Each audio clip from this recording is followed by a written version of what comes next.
दोस्तों, पाप तो अनेक प्रकार के होते हैं, परंतु कुछ ऐसे पाप हैं जिसे वचन कहता है कि वे सबसे घृणित हैं।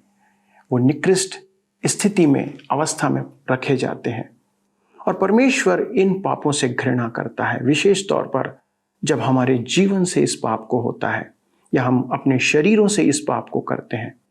एक ऐसा ही पाप है व्यभिचार का पाप। बाइबल इसके विषय में बहुत सी बातें कहती है, परंतु ये पाप क्या है और कैसे हमारे जीवन को दूषित करता है, यदि आप जानना चाहते हैं, इस शिक्षा को जानना चाहते हैं, तो कृपया मेरे साथ इस अध्ययन में शामिल हो जाइए।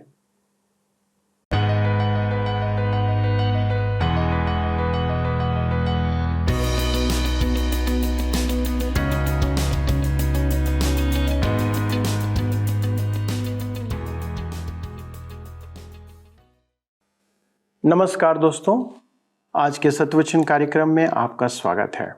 यह कार्यक्रम आपके जीवन में परमेश्वर के वचन के प्रभुत्व को बनाए रखने के लिए प्रसारित किया जाता है और हम यह आशा करते हैं कि आप इन वचनों को अपने जीवन में प्रभुत्व स्थापित करने दे रहे हैं, क्योंकि यदि परमेश्वर का वचन हमें नियंत्रित नहीं कर सकता या हमें सुधार नहीं सकता, तो संसार में कोई भी चीज या वचन हमें सुधार नहीं सकता।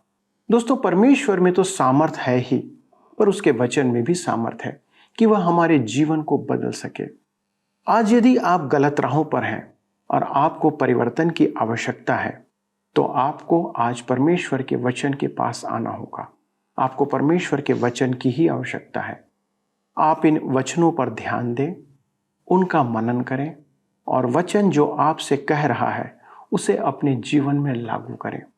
आप उसे अपने जीवन में परिवर्तन करने की अनुमति दें, तब ही आप सही मार्ग पर आ पाएंगे। तो चलिए मित्रों, जानते हैं कि परमेश्वर के वचन में आज हमारे लिए कौन सी शिक्षा रखी गई है। उस पर मनन करते हैं और अपने अध्ययन में आगे बढ़ते हैं। मित्रों, आइए आज हम अपने अध्ययन में आगे बढ़ें और नीति वचन की पुस्तक 6 अध्याय उसके 26 पद को पढ़ें। यहाँ पर लिखा है, क्योंकि वेश्यागमन के कारण मनुष्य टुकड़ों का भिखारी हो जाता है, परंतु व्यभिचारिणी अनमोल जीवन का अहेर कर लेती है। ध्यान दीजिएगा, इस कारण कितने जीवन नष्ट हुए हैं। जी हाँ, आज किसी भी कार्यालय में अवैध संबंध रखने वाले पतियों को गिना जाए तो आप आश्चर्यचकित हो जाएंगे। अवैध यौनाचार के कारण कितने लोगों को धमकी दी जाती है। हाल ही में एक डॉक्टर के जीवन का भेद खुला है। उसके 2 परिवार हैं। सब तो यही सोचते थे कि वह एक सदाचारी मनुष्य है। सेवकों के जीवन में भी ऐसा पाया जाता है। इसका आरंभ कैसे होता है? प्रभु यीशु ने कहा कि इसका आरंभ मन से होता है। उसने हमें बनाया है, इसलिए वह हमें जानता है। उसकी सुंदरता देखकर अपने मन में उसकी अभिलाषा न कर। अब वह कुछ स्पष्ट प्रश्न पूछता है नीति वचन 6 उसके 27 पद में। क्या हो सकता है कि कोई अपनी छाती पर आग रख ले और उसके कपड़े न जलें?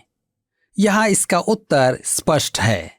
नीति वचन 6 के 28 में आगे लिखा है, क्या हो सकता है कि कोई अंगारे पर चले और उसके पांव न झुलसे? कुछ उन्मादी ऐसा करके अपने पांव जला देते हैं। नीति वचन 6 उसके 29 में लिखा है, जो पराई स्त्री के पास जाता है उसकी दशा ऐसी है, वरन जो कोई उसको छुएगा वह दंड से न बचेगा। व्यभिचारी के पास अपने आप को निर्दोष सिद्ध करने के लिए कोई प्रतिवाद नहीं है। अब एक उदाहरण देखें। नीति वचन 6 के 30 में लिखा है, जो चोर भूख के मारे अपना पेट भरने के लिए चोरी करे, उसको तो लोग तुच्छ नहीं जानते। जी हाँ, भूखा मनुष्य चोरी करे तो हम उससे सहानुभूति प्रकट करते हैं। आप उसको दंड नहीं देंगे, आप उसकी सहायता करना चाहेंगे। जो चोर भूख के मारे पेट भरने के लिए चोरी करे, उसको तो लोग तुच्छ नहीं जानते। नीति वचन 6 उसके 31 में आगे लिखा है, तो भी यदि वह पकड़ा जाए तो उसको 7 गुना भर देना पड़ेगा, वरन अपने घर का सारा धन देना पड़ेगा। वह स्वयं को बंधक रखकर क्षतिपूर्ति करेगा। नीति वचन 6 के 32 में हम पढ़ेंगे, परंतु जो पर स्त्री गमन करता है वह निरा निर्बुद्धि है, जो अपने प्राणों को नाश करना चाहता है वह ऐसा करता है। हमारे पड़ोस में एक मनुष्य किसी के घर में गया और गोली मारकर उसकी हत्या कर दी। क्यों? क्योंकि मृतक ने अपनी वासना के कारण उसका परिवार नष्ट कर दिया था। अपराधी को मुक्त कर दिया गया। जो पर स्त्री गमन करता है वह निरा निर्बुद्धि है, जो अपने प्राणों को नष्ट करना चाहता है वही ऐसा करता है।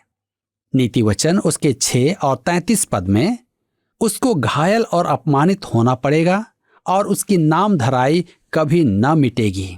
वे विचार मनुष्य की आत्मा को आजीवन के लिए क्षतिग्रस्त कर देता है।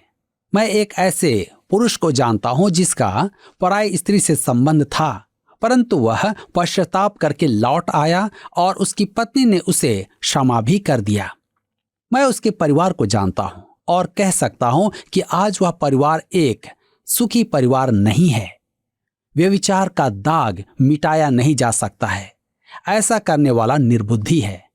आपका जीवन तो नाश होगा ही, पर आपका परिवार भी नष्ट हो जाएगा। नीति वचन 6 उसके 34 और 35 पद में लिखा है, क्योंकि जलन से पुरुष बहुत ही क्रोधित हो जाता है और पलटा लेने के दिन वह कुछ कोमलता नहीं दिखाता। वह घूस पर दृष्टि न करेगा और चाहे तू उसको बहुत कुछ दे तो भी वह न मानेगा। मेरे मित्रों, व्यभिचार का परिणाम कैसा विनाशकारी होता है, इसलिए हम सावधान रहें। इसी के साथ यहाँ पर अध्याय 6 समाप्त होता है और अब हम अपने अध्ययन को अध्याय 7 से जारी रखेंगे। हम पराई स्त्री से दूर रहने के बारे में नीति वचन सुन रहे थे और अध्याय 7 में भी वही कहा जा रहा है। तो आइए हम पढ़ें नीति वचन 7 उसके 1 से 4 पद। हे मेरे पुत्र, मेरी बातों को माना कर और मेरी आज्ञाओं को अपने मन में रख छोड़। मेरी आज्ञाओं को मान, इससे तू जीवित रहेगा, और मेरी शिक्षा को अपनी आंख की पुतली जान। उनको अपनी उंगलियों में बांध और अपने हृदय की पटिया पर लिख ले। बुद्धि से कह कि तू मेरी बहन है और समझ को अपनी साथिन बना। यह कहकर वह परिणाम सुनाता है। आइए पढ़ें नीति वचन 7 उसके 5 में। तब तू पराई स्त्री से बचेगा जो चिकनी चुपड़ी बातें बोलती है। वह जीवन से उदाहरण देता है। नीति वचन 7 उसके 6 से 9 पद में।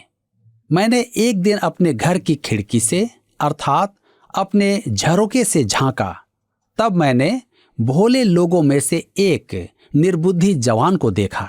वह उस स्त्री के घर के कोने के पास की सड़क पर चला जाता था और उसने उसके घर का मार्ग लिया। उस समय दिन ढल गया और संध्या काल आ गया था, वरन रात का घोर अंधकार छा गया था। यह युवक गलत सड़क पर चल रहा था।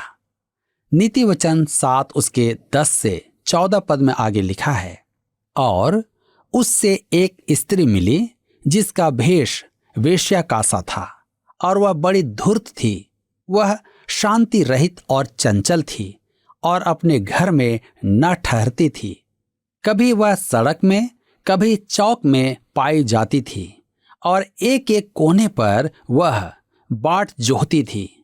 तब उसने उस जवान को पकड़कर चूमा और निर्लजता की चेष्टा करके उससे कहा, मुझे मेल बलि चढ़ाने थे और मैंने अपनी मन्नतें आज ही पूरी की हैं।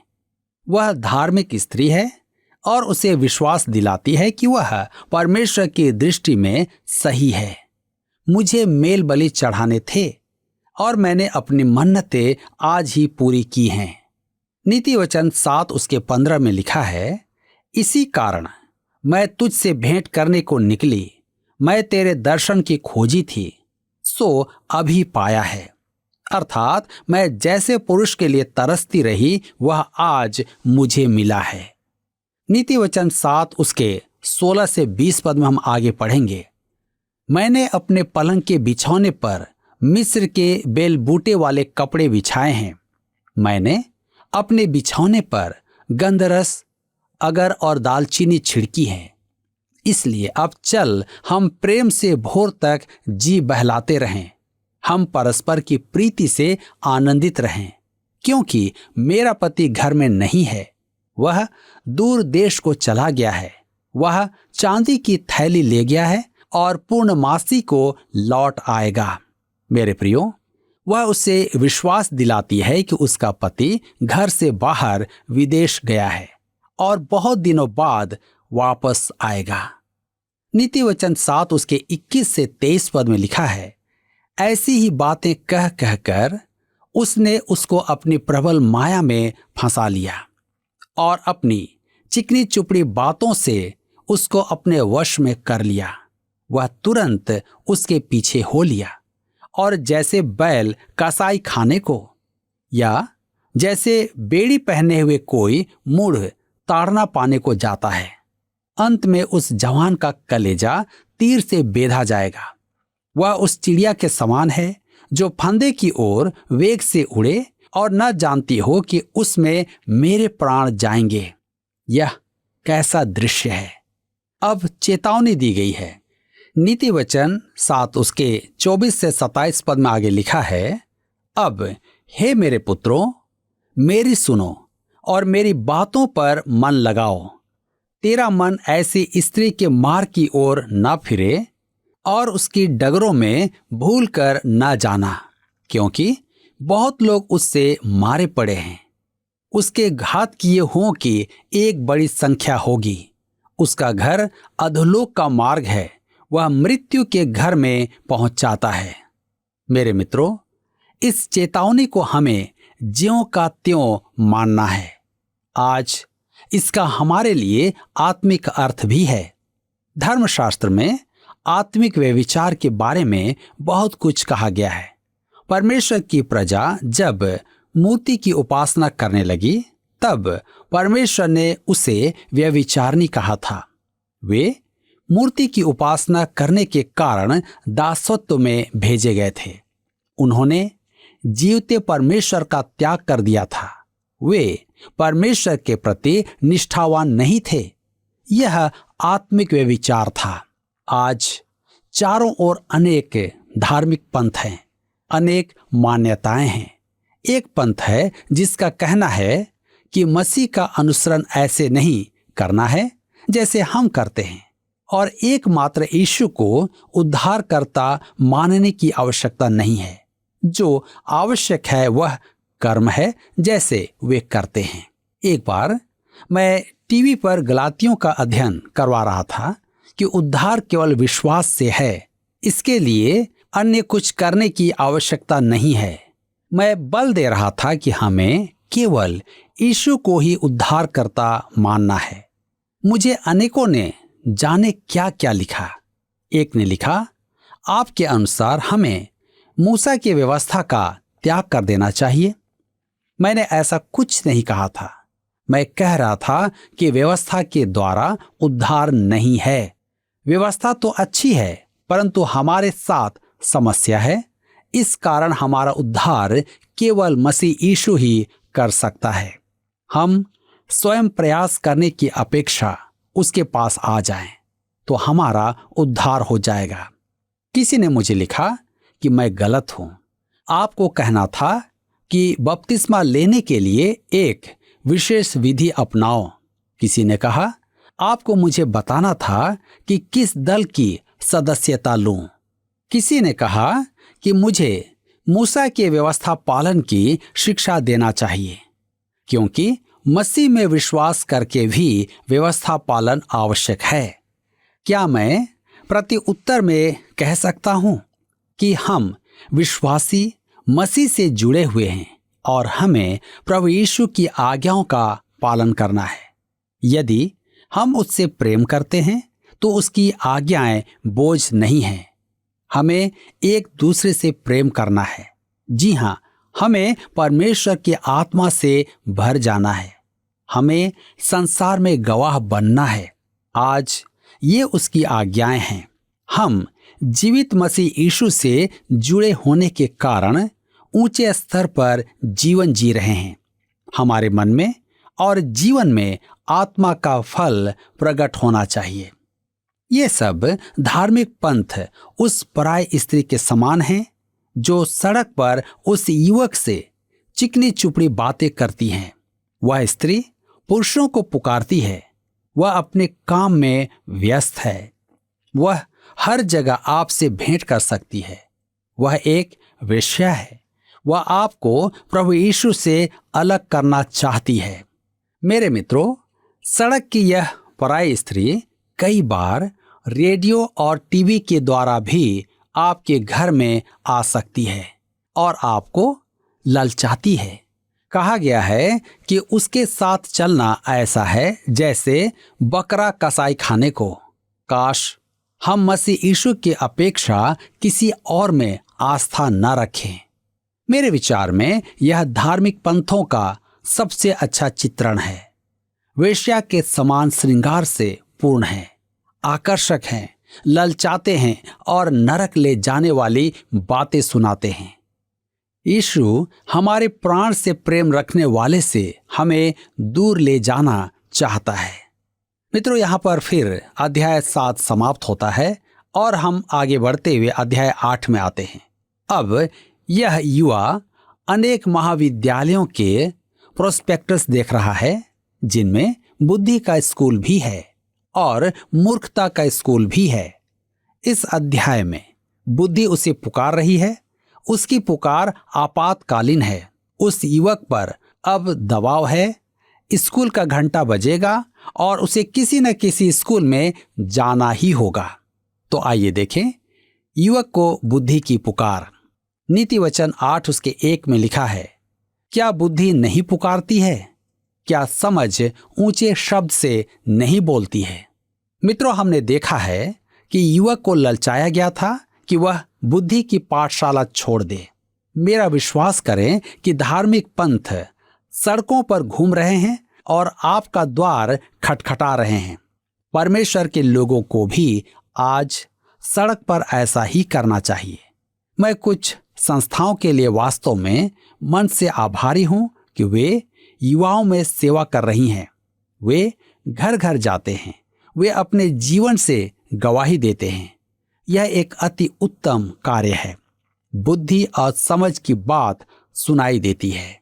नीति वचन 8 उसके 2 से 4 में हम आगे पढ़ेंगे।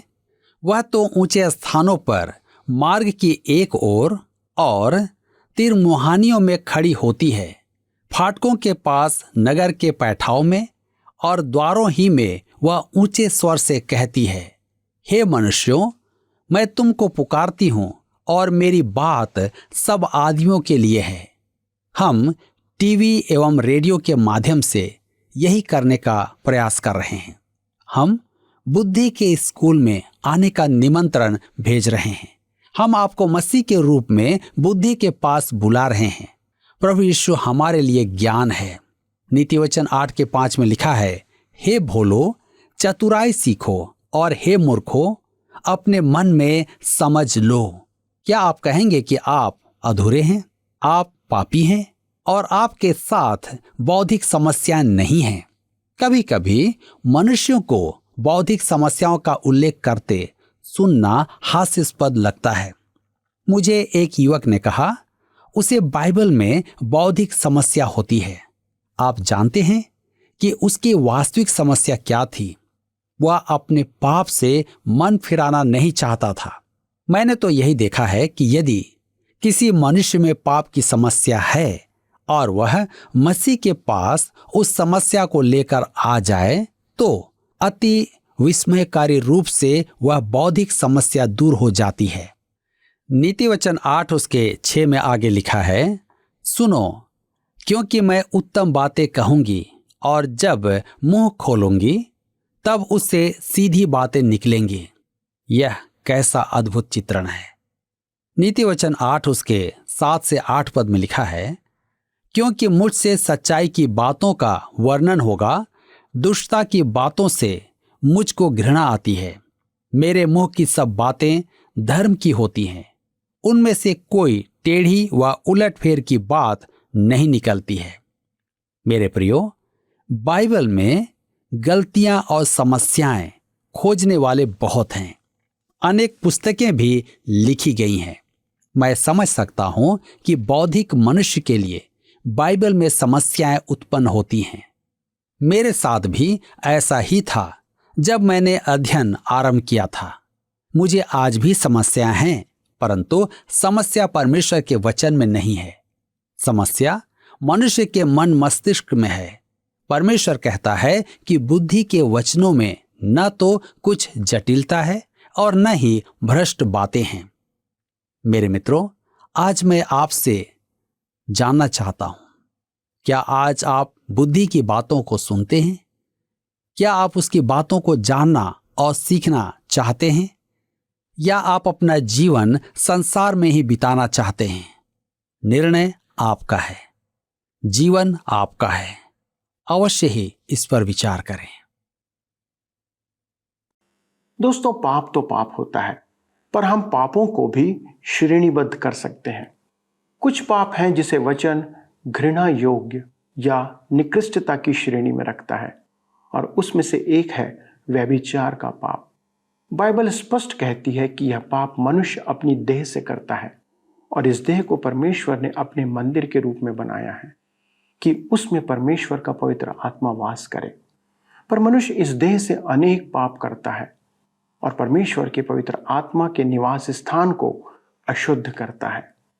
वचन स्पष्ट रूप से कहता है कि हम व्यभिचार करने के द्वारा अपने शरीर पर आग के अंगारे रखते हैं, और ऐसा करके हम जलने से बच नहीं सकते।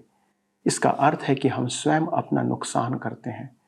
आज यह पाप हमारे समाज में ऐसा नासूर बन चुका है कि इसे लोग पाप ही नहीं मानते हैं, पर कुछ तो इसे शरीर की आवश्यकता कहकर इसे उचित भी ठहराने का प्रयास करते हैं। यह बहुत ही अशोभनीय बात है मित्रों।